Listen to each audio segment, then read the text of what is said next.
All right, everyone. I have us at about 3 minutes past the hour, so we'll go ahead and get started. Welcome. Thank you all for joining us today as we kick off our monthly workshop series for the fall. My name is Thomas Vague, and I am a project director with the Inclusive STEM Ecosystems for Equity and Diversity, or ICED program at the American Association for the Advancement of Science. On behalf of our AAAS IUS initiative, I would like to welcome you to today's workshop, Building Student Confidence in STEM, Programs that Promote Student Success. Today's workshop will feature presentations from Dr. Lisa Dierker and Dr. Ashley Ringer McDonald. Now, before we jump in to this workshop, I have a few housekeeping notes that we'd like to go through. This presentation is being recorded. The recording will be made available in the coming weeks on our website at AAASIUS.org, and the slides are posted and available on the website if you'd like to follow along. You will also receive an email with a link to the recording when it's available. Please note, we will transition to a Q&A/discussion breakout rooms following these presentations, and those breakout rooms are not recorded to allow for deeper engagement. Additionally, we have closed captioning provided by Zoom for this workshop. You can download or view the full transcript by clicking the CC button at the bottom of your screen. For those of you who are new to our AAAS IUS initiative, this initiative seeks to support faculty, students, and the greater undergraduate STEM education community by disseminating research and knowledge about STEM teaching, learning, equity, and institutional transformation. We invite you to learn more about the AAAS IUS initiative on our website and hope you will join us, our community, as future contributors. You can also follow us via social media if that's your thing, on X, which is formerly Twitter. And we also post most recently on, or most regularly on LinkedIn. So you can follow us there to stay up to date on our latest events, blog, workshops, and other upcoming call for submissions and things like that, where we'd love to hear from all of you. All right, so and now we will go ahead and shift over to our first presenter of the day. Without further ado, I would like to welcome Dr. Lisa Dierker, the Walter Crowell University Professor of Social Sciences at Wesleyan University. So I'll stop sharing my screen and allow you to take over, but Dr. Dierker, over to you. Great, thank you so much. I'm really happy to be here. Let me get this going. So today I'm going to share with you some details about a project called Passion-Driven Statistics. It started as a statistics course, moved into research methods, other STEM courses, and now is moving into general education. So I want to share a little bit with you about where we started, where we've been, and where we're going as well. We had a problem at Wesleyan that I think is really common across universities. We had statistics courses being taught in 3 different departments. Sometimes if it's a larger school, maybe 5 or 6 different departments.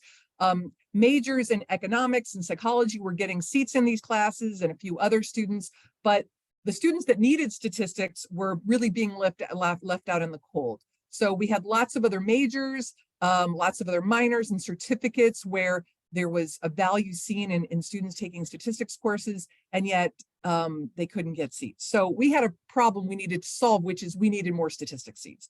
But this really sent fear into most of us who taught statistics, because the answer to that often looks something like this. So if you need more seats, then you're going to put people in a large lecture hall and you're going to bore them for the most part. And so what we ended up doing was thinking about the design of this. We definitely wanted to think about the students, obviously primarily. This needed to be feasible for them, attractive. We wanted it to be inspirational, empowering. Oops. There we go. We also have the instructors to consider. We wanted it to be easy and attractive and inspirational for them as well. We also needed it to work relative to our policies in the institutions. So it needed to be affordable and sustainable. And we wanted to hit this sort of center point here, where it was all of these things for all of these different people. But it was a huge challenge because, of course, with students, there are large numbers of students that wanted to take it. They were from very diverse backgrounds, educational and otherwise. There were a lot of competing pressures that the students were working under. And then we had the opposite issues with the faculty. We had small numbers, but also from diverse backgrounds and also with competing pressures. And then, of course, we had things like priority fear. If we put money into this course or into this initiative, initiative? What does that mean for my initiative? And so there were all these things we wanted to sort of hit that center sweet spot for. And I think we've done that and disseminated to lots of people. So we started here with this idea and we moved here to a project-based approach to teaching statistics and research methods courses.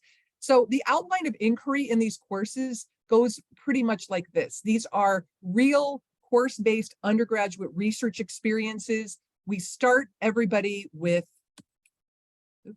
selecting a research question from existing data. They examine frequency distributions for the variables that they've chosen. We work on data management. That's probably the most unique piece of the outline that is not very common in most introductory statistics courses.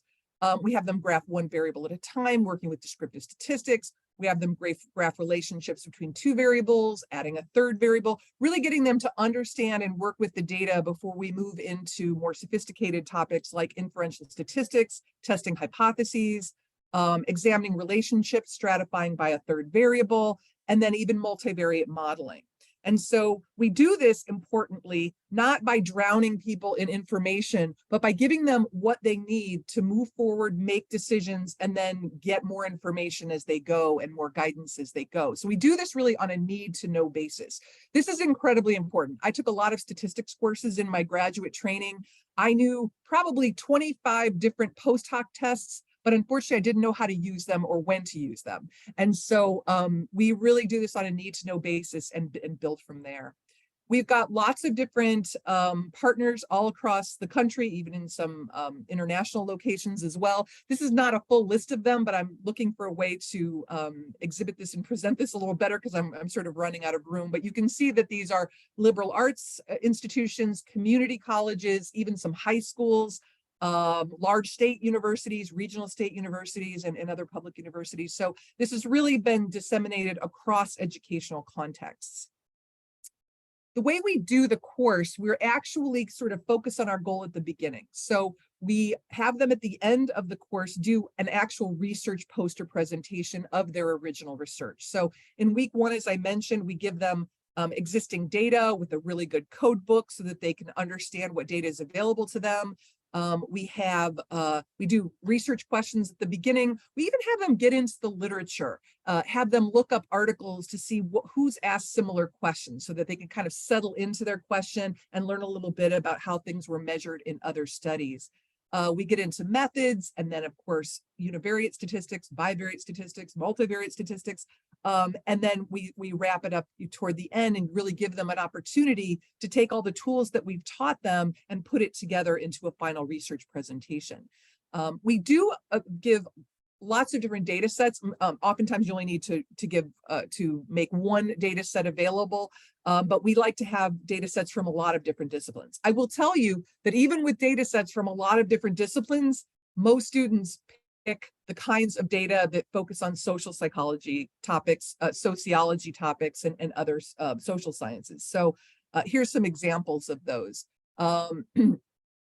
Here's one, which is the association between sexual assault and subsequent marijuana use, propensity for adult children of alcoholics to seek treatment for alcohol abuse, God and guns, the relationship between spirituality and views on gun control, religiosity and the likelihood of contracting sexually transmitted infections among young adults. Religiosity is surprisingly really popular among our undergraduate populations particularly.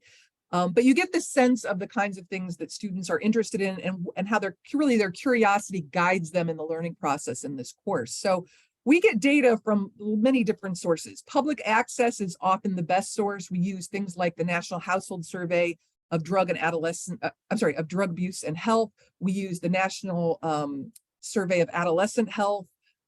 We have used a Mars Craters data set that is available publicly, something on the environment. So lots of different public access data.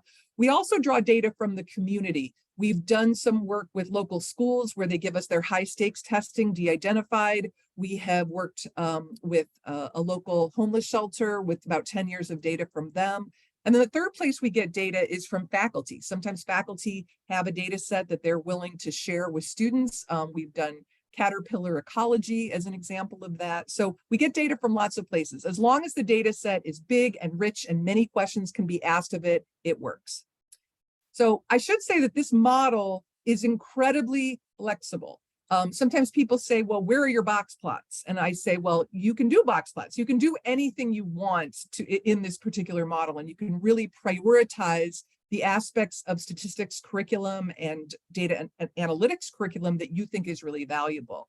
If you are starting with a rich data set, students are setting the question, and you are supporting them in asking the question, you're doing it. That's the simplicity of this model, and it's very flexible. The only thing that is not flexible about it is that you have to use software. It doesn't matter what software you use. It can be a code-based software, a point-and-click software, but software is really important, of course, in this inquiry process, in this original research process. So we have supporting materials on lots of different platforms. We support SPSS and Stata and SAS and R and Python, and some of our partners use Jamovi and Excel and Jump and JASP. And so any software is great as long as students are working with the data and making decisions and getting supported in that. Sometimes schools say, well, our students can't learn to code, that's too difficult. I promise you they can. It's a lot less difficult than you might imagine. I think we really start with students by telling them we're going to take you out of your comfort zone, especially if you've never written a line of code. You're going to get a lot of error messages, and we're going to support you through that. This is not the old style curriculum where we lecture for an hour and 20 minutes, and then we send them off and have them figure out the software and the coding by themselves. We flip the classroom, have the lessons outside, have them come in ready to do the work, and then we support them through that process, and they learn incredibly quickly when they get that kind of one-on-one support and that kind of error checking support as well. So I want to talk to you, just mention briefly some of the previous papers we've written on this model, some of the key findings, and then I'm going to share with you some new findings as well on a paper that is under review currently. So in previous publications, we've demonstrated that this model, this course-based undergraduate research experience, attracts higher rates of underrepresented minority students compared to students who take a non-CUR course, so a traditional math statistics course. The course also attracts higher rates of underrepresented students and female students compared to introductory programming courses. Especially if you're using a code-based statistics program, there are a lot of opportunities to teach them how to code and teach them basics of programming. So this is also attracting a much more diverse student body as well. Passion-driven statistics students are also more likely to report increased confidence in working with data, increased interest in pursuing advanced statistics coursework, again, compared to a more traditional statistics course. And then more recently, we started to use causal inference techniques. So figure out, these are the differences we're seeing in the students, but we want to match on those differences and see what kinds of outcomes we're seeing in terms of decisions they're making in the future. So the first paper we wrote was to use a matched comparison group of students enrolled in passion-driven statistics versus a traditional math statistics course. And we looked at what they did next. So after they finished their statistics course, what kinds of courses did they enroll in as they move forward in their education? And what we found was that those taking the passion-driven statistics course were significantly more likely to take additional undergraduate courses focused on statistical concepts, applied data analysis, and the use of statistical software compared to those in the traditional stat course. So even after matching, we found differences in the empowerment they were feeling moving forward and the decisions they were making about the courses they wanted to take next.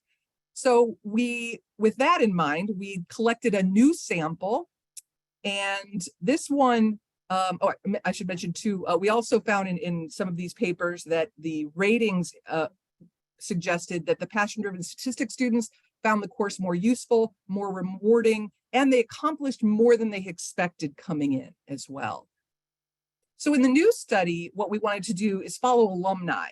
And so we started with a new sample. We used LinkedIn and school email addresses, any way we could get in touch with folks. And we gave them a very short survey for a sample that we went out for was 1,882 students who took the passion-driven statistics CURE compared to a math statistics course. These were individuals who were enrolled anywhere from fall semester of 2009 to spring semester of 2018. And we had 907 that responded to the survey. So 551 from the passion-driven statistics CURE course, and then 356 from the math statistics. So we did a matching on this as well, and we ended up with samples of 272 in each group. And I just want to show you quickly all the different things we matched on. So these were the original statistics on these two groups. There definitely were differences in terms of first-year students and the percent of females and those sorts of things, but we matched on all of those things. So we matched on age, gender, ethnicity, international student status, first-generation college student status, whether they were Pell Grant eligible, the year they were enrolled in the STAT course, be it freshman, sophomore, junior, senior year, et cetera. And then importantly, the number of years since graduation. Some people were out a couple years, some people were out 8 or 10 years. So we matched on all those things for this match sample. And here's what we found. So we found, first of all, that those in the passion-driven statistics course as alumni, they ended up taking additional courses. So in this new sample, we replicated what we'd found before by going back and looking at what choices they made during their college education. We also found that the number of data-oriented courses, when we subset to those who took additional courses, was higher in the passion-driven statistics group than in our math statistics comparison group. We also found a difference in that the passion-driven statistics students were more likely to have data as a primary job responsibility in their current or most recent job. So it was 20% of the passion-driven statistics students versus 12% of the math statistics students, and that was statistically significant. Now, these really were data jobs. They were jobs where in the title of the job it said data analyst, data manager, those kinds of things. And so we did find a difference. We also found a small but significant difference in confidence in working with data. Passion-driven statistics students reported a slightly higher confidence in working with data. And we also found that students from passion-driven statistics were more likely to be making 100K or more per year. So that was 34.7% versus 25.5% in the math statistics comparison group. And when we asked all these years later about how was this course, this statistics course, more or less or similarly useful compared to other college courses in preparing you for a job or graduate school, we found that 42% of those taking passion-driven statistics said it was more useful than other college courses, compared to only 13.8% of students who took the math statistics course. So we were excited about that as well, that there were differences, but also that people were recognizing the role that experience played in their trajectory. Now, there were also a number of things that we did not find differences that I want to mention. There were no differences in these two groups in terms of having completed a degree or certificate program beyond the undergraduate level. Interestingly, and we were surprised, but then not as surprised, that self-reported frequency of working with data in the context of collecting data, analyzing data, communicating results with data, making decisions based on data, this was very similar. And what we found when people described their jobs and the work that they did in their jobs is that everybody was using data. So dental hygienists were mentioning data and teachers were mentioning data. And so there was just an enormous amount of exposure across the different jobs that people were reporting that suggested everyone was to some degree working with data. There was also no difference in the average number of hours worked each week or the respondent satisfaction with the number of hours worked in their job either. So the next thing we wanted to do is we wanted to ask the question, what's the mechanism? Why is this happening? Is it in fact one class that made the difference, or is it the experience of getting excited and making decisions about taking additional courses at the undergraduate level that focus on data analysis that was the mediating factor? And so we ran our mediational analyses, and here's what we found. We actually found a direct relationship between the type of statistics course taken and whether or not you had a job with data-oriented terms in your job title. But the other two two of these outcomes, data confidence and making 100K or more in salary a year, those were both mediated by having taken additional undergraduate courses in data analysis.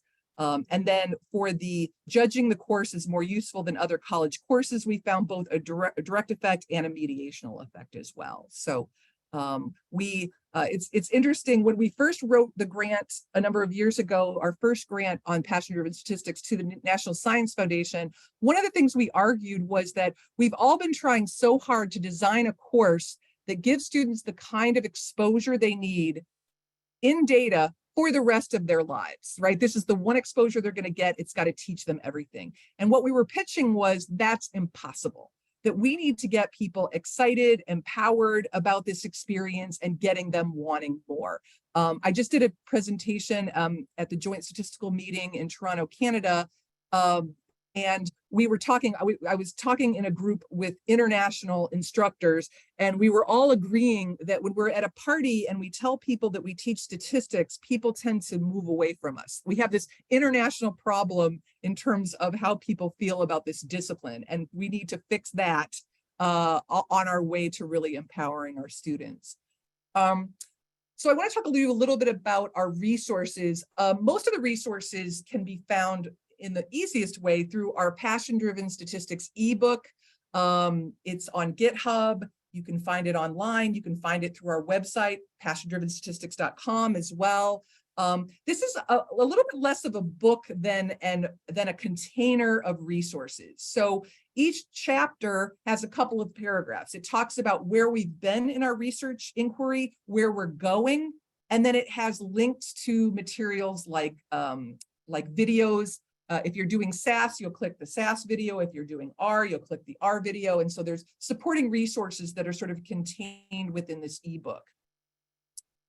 So I think these findings are incredibly promising. We're very excited about them. We see this anecdotally in the students that take the course. When we go to poster sessions with them at the end of the semester, they talk to us about how much this has meant to them, how many of them say, I didn't see myself as a quantitative person before they started this, and now I think I really like it. So we were seeing this anecdotally, but we were really excited to see positive findings playing out in a longer term scenario and with more distal outcomes as well. But one of the questions is, so why is it good? Like I mentioned to you that this is a very flexible model.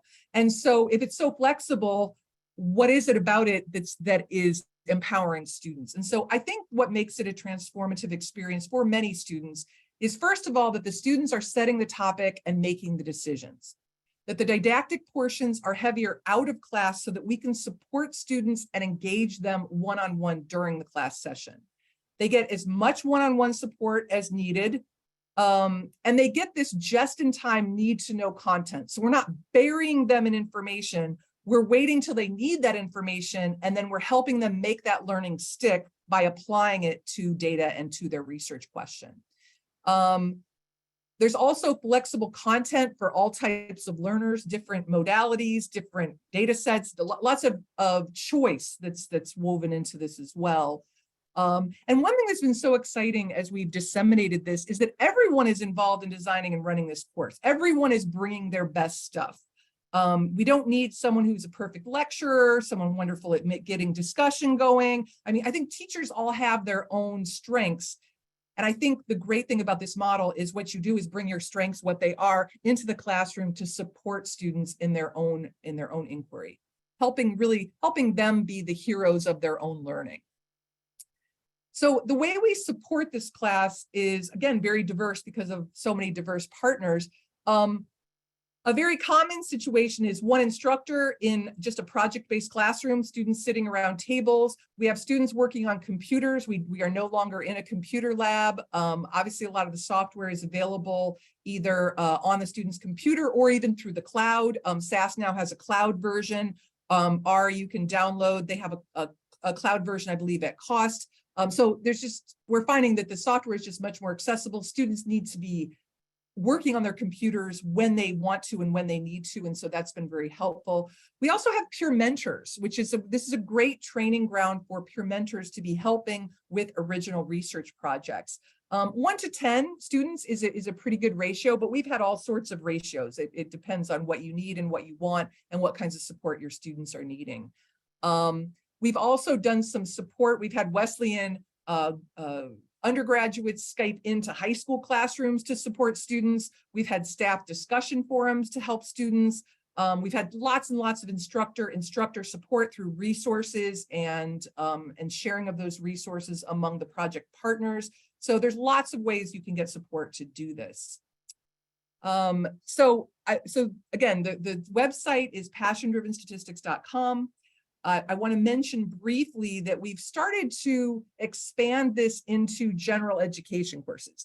As wonderful as it is to have these experiences in a statistics course or a research methods course, in a best case scenario, as an undergraduate, you're going to maybe have 2 of those classes. Many students have 1, and many students choose a discipline where they won't have any of those experiences. And so our goal has been now also to bring shorter projects into general education courses. And so we have a spin-off, which is called Digital Intro. Digital Intro is the initiative. The website is digitalintro.westcreates.wesleyan.edu, where we're bringing together a lot of digital projects, including data-oriented projects that we can use in general education courses like Intro to Psychology, Intro to Political Science, Intro to Biology, whatever. These introductory courses where you can take a week or 2 and get students working with and experiencing data. We really feel like the more exposure across the curriculum, the better those outcomes are going to be for alumni, and again, regardless of what sort of educational context that they're coming from. I put my email there if you want to get in touch and get some additional resources. I do recommend starting out with the website and our ebook. Sometimes people ask me for my syllabus, and my answer to that is my syllabus has mostly the same words that yours has on it. And to really understand how this model is different, I think the ebook helps the most. So I will leave it there, and I look forward to a conversation in the breakout room with you guys. Thank you so much. Hey, thank you, Dr. Dierker, for sharing passion-driven statistics with us. I wish I could have taken that back when I was in school. I saw a lot of great questions in the chat. Just so everyone knows, we are going to have some time in the breakout rooms to address those questions, as well as some talking points that the speakers have brought together for us. So please do keep those in mind for the breakout rooms, and we'll get to those then. But now, I'd like to welcome our next speaker, Dr. Ashley Ringer McDonald, Professor of Chemistry at California Polytechnic State University in San Luis Obispo, California. And she's also the Director for Education Training and Faculty Development at the Molecular Sciences Software Institute. So with that, Dr. McDonald, over to you. All right, thank you so much. And my slides are coming through? I'm working. All right, great. Thanks so much. Okay, so thanks everyone. So I'm Ashley Ringer McDonald. I use she, her pronouns, and I'm from the Department of Chemistry and Biochemistry at California Polytechnic State University. Cal Poly is one of the 23 California State University campuses. And today I'm also representing, maybe even more so, my work with the Molecular Sciences Software Institute. And I've started with some of these shorter talks, almost putting my conclusions at the end. Like, I really wanted to make sure that I made my points to you about how I believe that teaching students programming and other computational skills can promote student success and also equity.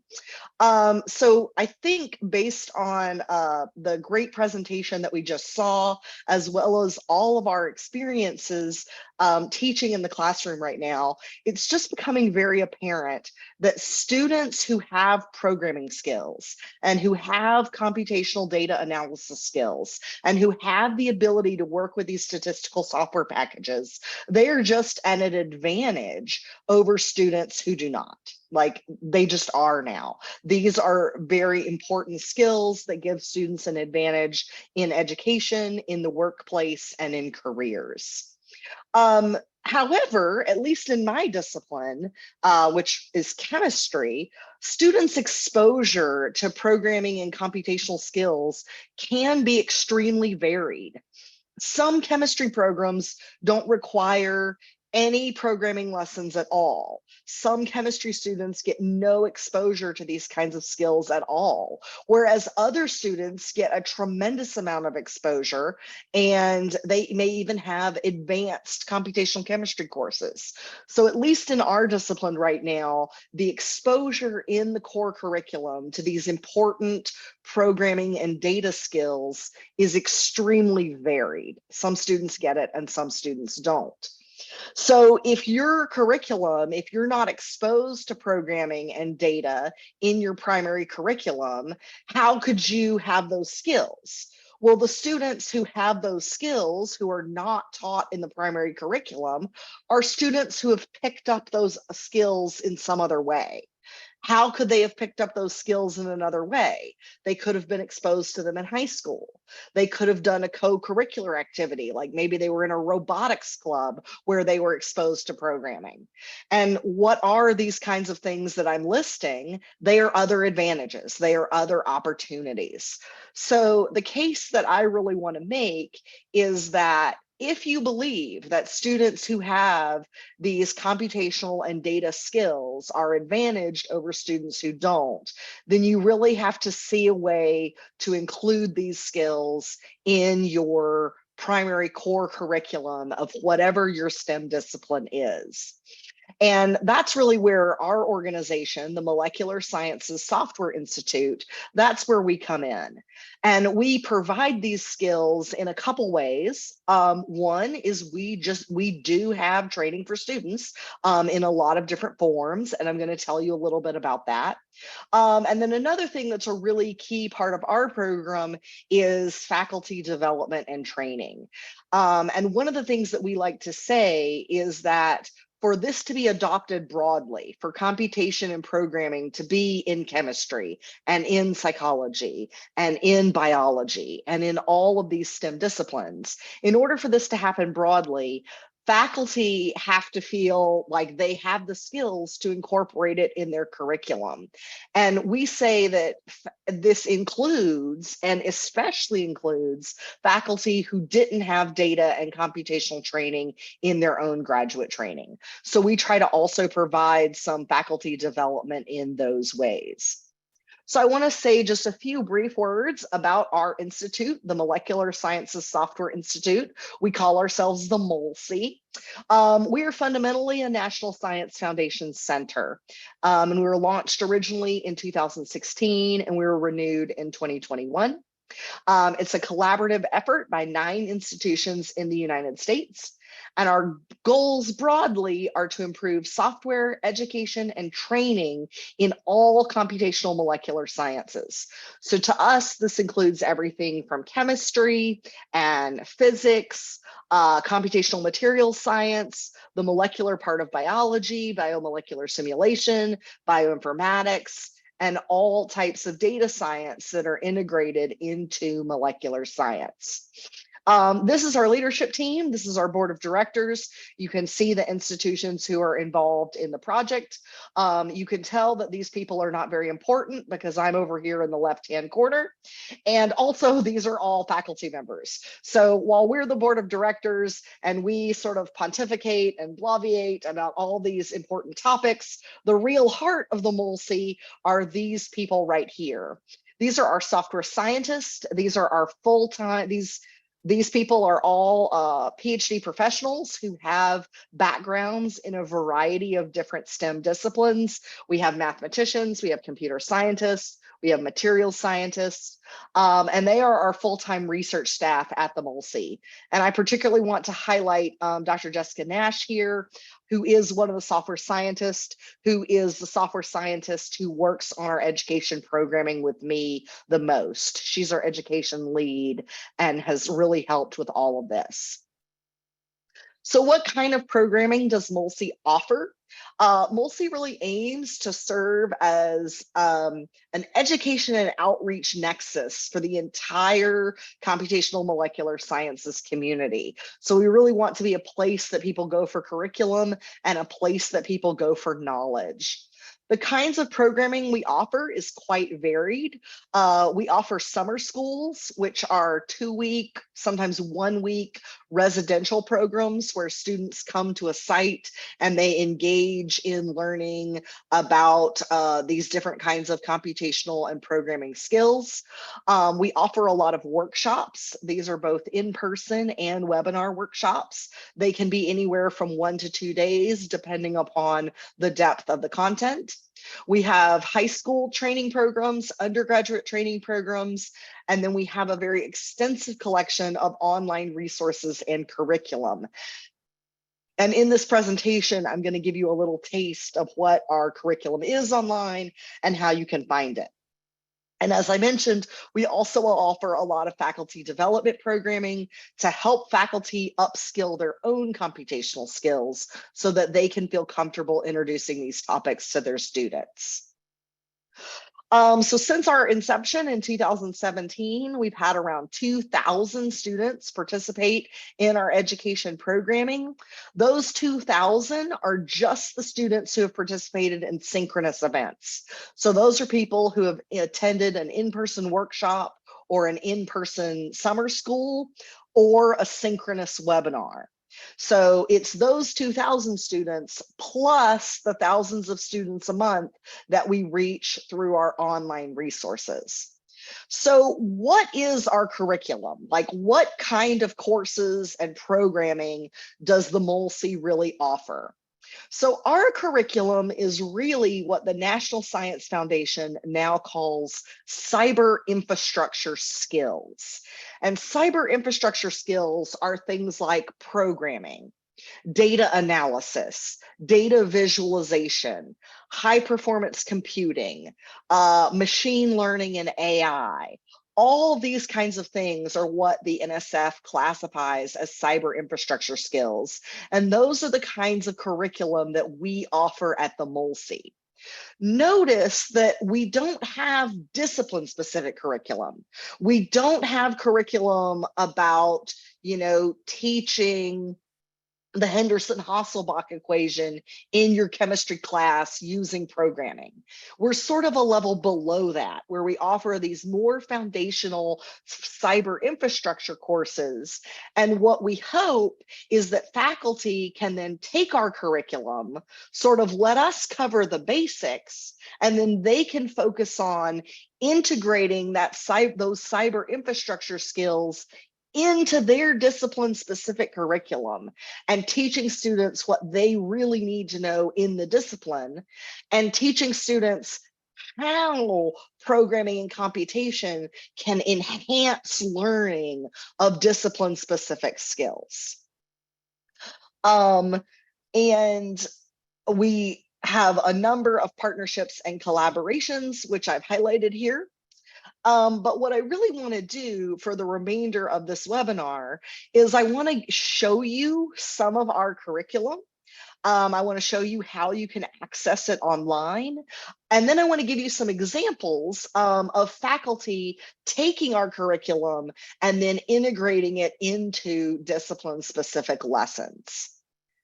So the first one of our courses that I want to show you is our Python data and scripting course.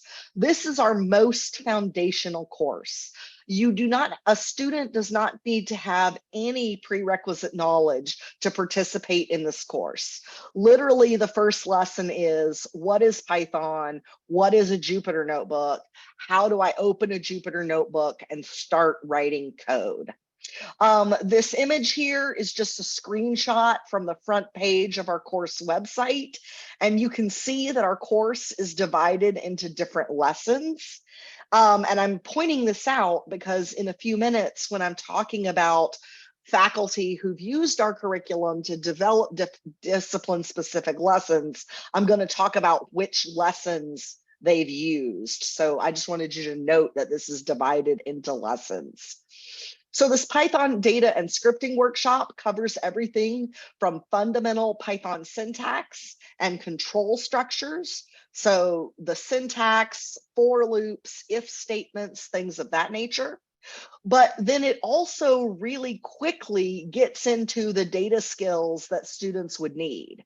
Like if you're going to work with a large amount of data, you certainly need to know how to read and write files and how to manipulate files and parse information from files, how to graph data and represent it visually.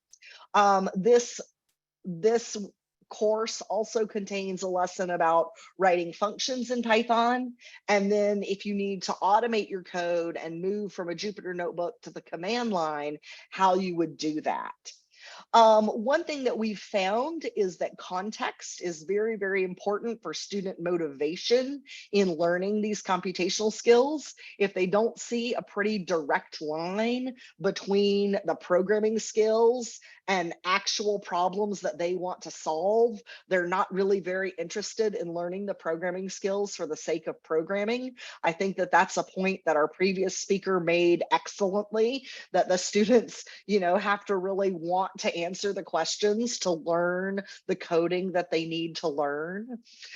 So we actually have another version of this workshop that focuses on biochemists, but covers the same content. So for example, in the biochemistry version, the file that they're parsing and searching for data in is a protein data bank file. So we try to make the context really relatable to the students. Another piece of our curriculum that I wanted to highlight is some of our data analysis and data visualization curriculum. We call this our beginner plus curriculum because the only prerequisite knowledge that you would need to do this curriculum is the content that was found in the previous workshop, that data and scripting workshop. So if you had completed that course, you would be ready to do this one. This focuses a lot on data.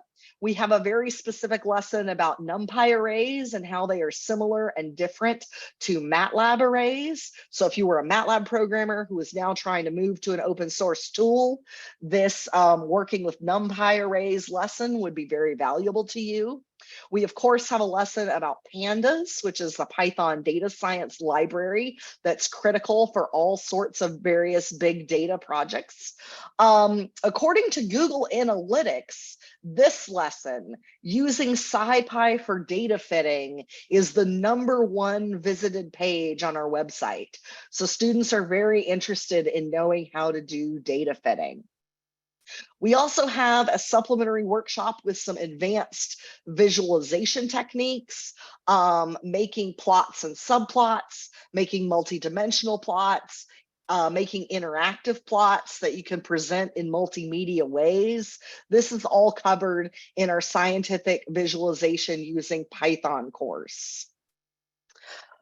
Finally, the last piece of our curriculum that I really wanted to highlight specifically is our best practices in software development workshop. This is really our flagship class. What this class is really intended to do is take a student who has had some exposure to computation and they've had some exposure to programming, and move them from just being a student who can program to being a student who can work with a collaborative software development team.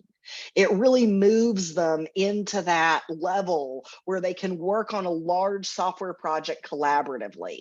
And the kinds of skills that this course teaches are best practices in software development. These are things like writing documentation for your code, using version control, using proper coding style. We really emphasize testing and having a robust test suite and continuous integration for your code. Another thing we talk about is sharing your code. If you actually want other people to use your code, it needs to be well documented and well packaged. There has to be an easy way for people to download it and install it on their computers. You can't just send them to a GitHub page and then give them no support. So this course, best practices in software development, really brings together all of those things in one place. And this is something that we sort of thought would have existed when we first started, and we really couldn't find it. We think that this is really one of our flagship products that really shows students all these skills brought together in one place. So if you would like to check out some of our curriculum, if you're only going to write down one thing during this presentation, this is what I would write down: education.molssi.org/resources. This is our web page where you can find the majority of our courses. So the majority of what I just talked about, the Python data and scripting workshop, the one for biochemist, the visualization workshop, the data workshop, all of those courses can be found under the programming tab on this education resources page. The best practices in software development workshop can be found on the software development tab. And then I didn't have time to go over all of our curriculum, but we also have curriculum in machine learning, high performance computing, and since we are a molecular institute, molecular modeling. So this is where you can find all of our resources online. They are all free and open source, and you are welcome and encouraged to access any of them and integrate them into your course. So to close out here, I just want to give you a few examples of faculty who have done this. Faculty who have taken a MolSSI resource, used it to give their students fundamental cyber infrastructure skills, and then taken that to teach a discipline-specific concept in their course. And we generally call this concept the MolSSI springboard. You're using the MolSSI content as a jumping off place for your own curriculum. And I do want to say, before I go through these examples, that the way that faculty incorporate the MolSSI curriculum in their class can be quite varied. Some people just post the link to our lessons on their learning management system, and the students complete the MolSSI lessons as a pre-lab activity before they even come to class. Other faculty take our curriculum and they teach it live in their class using the same live coding teaching style that we use in our workshops and in our summer schools. So it can be varied how the MolSSI resources are incorporated. So I wanted to show you a couple examples, and some of them will be from my courses at my own institution, but I wanted to show you a variety of different types of classes so that maybe you could see something that you could relate to in your curriculum. So the first example I want to show you is a lesson that was included in a general chemistry course at Santa Clara University in Santa Clara, California. This was done by Grace Stokes and Hoda Mirafal, and their activity was teaching students about the energy levels in the Bohr model, a classic general chemistry concept. And the amount of coding that students need to know to do this activity, it's just two things: the introduction lesson from the Python data and scripting workshop, which teaches fundamental Python syntax, and the plotting lesson, the graphing and data visualization lesson. So it was just those two lessons that students have to have as an amount of coding knowledge before they're ready to do this activity in class. So this is a screenshot of one of their Jupyter notebooks. This is a common way that faculty present their lessons. Within the Jupyter notebook, you can incorporate text and equations and charts. So they just put the information here, then they immediately have a code example, and then the students can see their results right there in the notebook.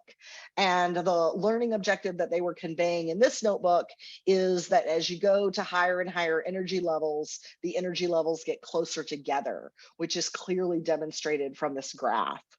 And one of the things I wanted to mention about this is that they implemented this activity in all of their general chemistry classes. So this was 180 students who were divided into 4 different sections. So they not only had to develop this activity, but they also had to get buy-in from the other faculty teaching the class and train the TAs who didn't all have programming experience either. And one of the things that I think is really interesting about this project is that when they were doing their assessment of the success of this project, they looked at how it impacted not only the students, but also the TAs. And the TAs also really benefited from developing these programming skills. The next example is from one of my own courses at Cal Poly. This is from a physical chemistry class. If you remember anything about kinetics from your fundamental chemistry education, you might remember that there aren't a lot of kinetics rate equations that you can integrate on paper. If it's not first order or second order in one reactant, you're pretty much done for. That's not actually a lot of problems in chemistry.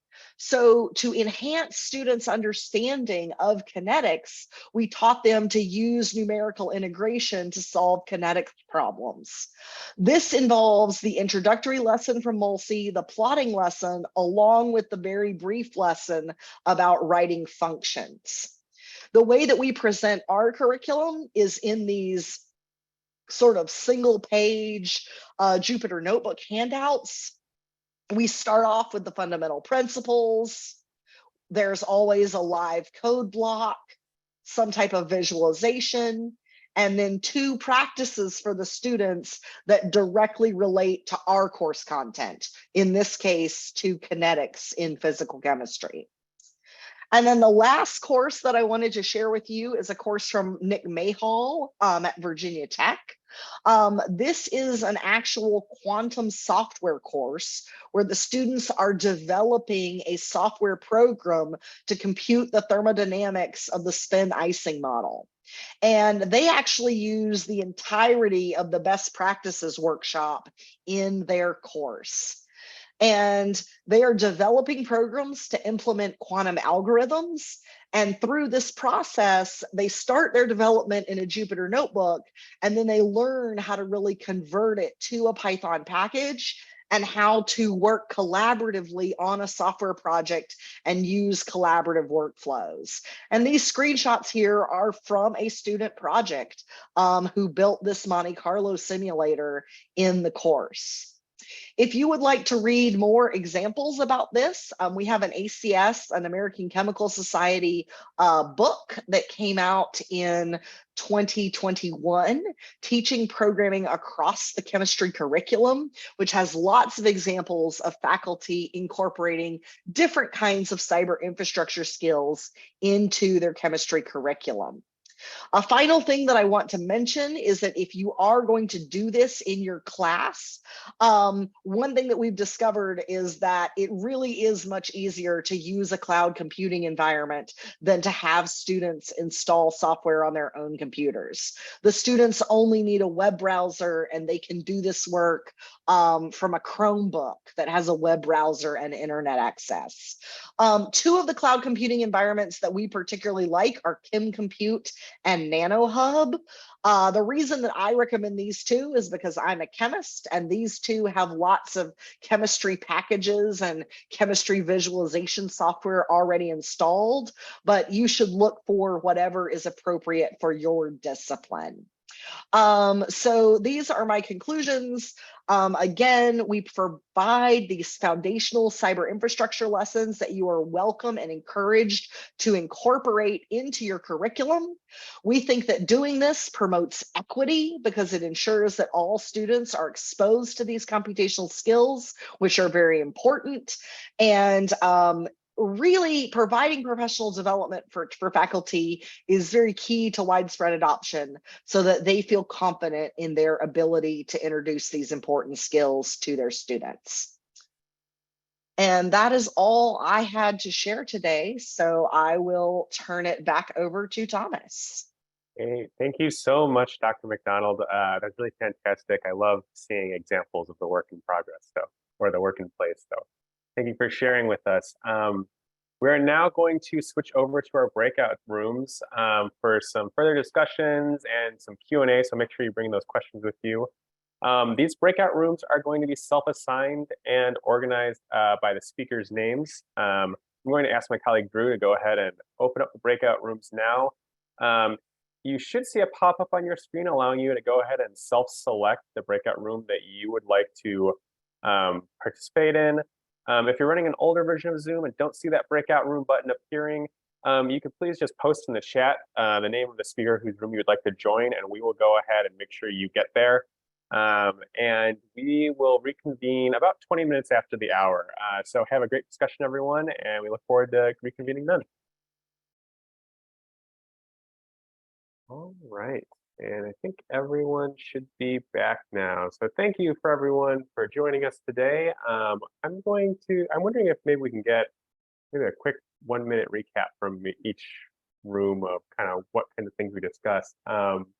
Dr. Lisa Dierker, would you mind sharing just a little bit about what you? Sure, absolutely. I mean, we really talked a lot about how this gets adapted in different educational contexts. So what if I have 180 students in a room? What if I have 3 sections of 45 students? What if I'm from a community college and I don't have students who have, seen software before? Or as one person said it, they're not an average age of 19 years old kind of a thing.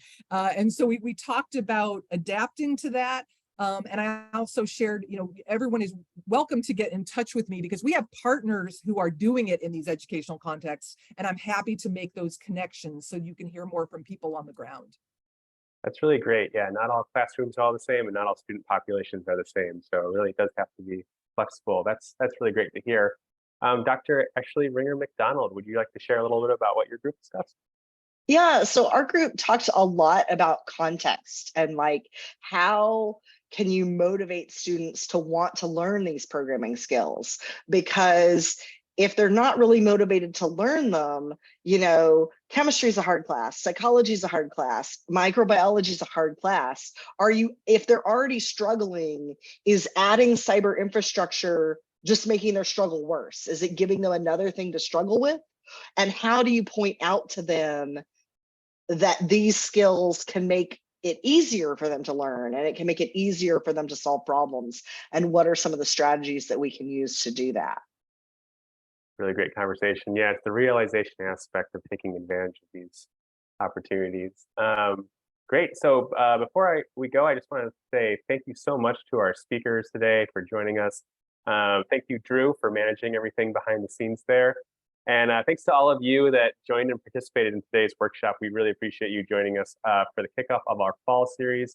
We will be sending you a survey link, which we're going to post in the chat and also send via email. So please do take a few minutes to fill it out. It really helps us conceptualize these and build great workshops each time around. And I also want to let everyone know that we have our next workshop coming up in September. It's high impact pedagogies that motivate and retain students in STEM.